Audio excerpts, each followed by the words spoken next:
Hi, I'm Jeff with Enjoy Our Yard.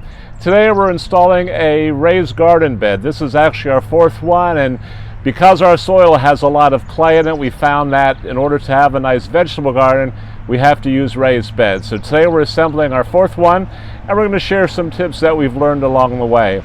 The first thing is, once you have your location, to make sure that you have it leveled. And in our particular case, this one had a bunch of nuts and bolts with it, so you have to stabilize it and then make sure it's level. So now we have all that set, we'll begin filling it.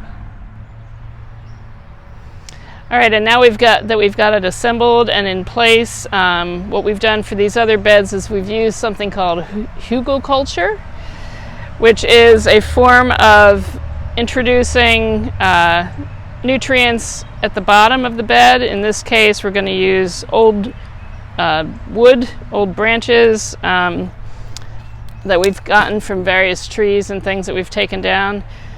We'll introduce these into the bed to give us a source of nutrients. As this breaks down, it'll help feed the plants from below. Don't want to go any more than about a third of the height of your bed, just because you still need room for your tomatoes or whatever to have a lot of room for their roots to be able to go down. So we're going to do 3 or 4 inches deep of various kinds of branches, twigs, and then we'll start filling in with a blend of mushroom soil and perlite, just to keep it loose and with lots of organic material. Okay, so now we're going to start filling in our bed. We have the branches here. So one thing to keep in mind, which we found through some research, you don't want to use any type of pressure treated wood, and certain woods you also don't want to use. And they give the example of black walnut because it's going to prevent things from growing, and maybe things like a cedar. Those have natural preservatives that aren't going to break down. But in our yard we have a bunch of oak branches that we've had over the winter.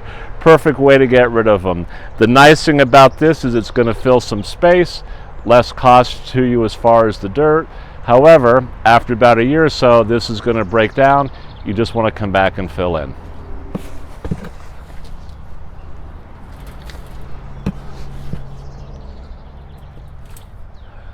So now you can see that we have the bed filled. In this particular case, the bed measures 3 by 6 by 1, which is 18 cubic feet.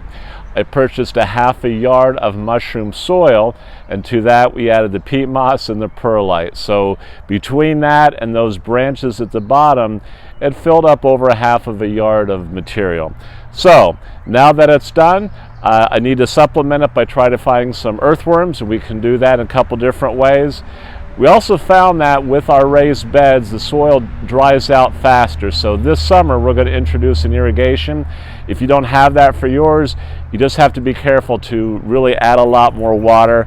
Our first year yields were not as good, and I think part of it's because it's raised, it will dry out very fast. So with that in mind, we appreciate you watching. This project took about 2.5 hours from start to finish. Check out our other videos. Please hit like or subscribe. You can find out when our next video is coming out. And thanks for watching as we enjoy our yard.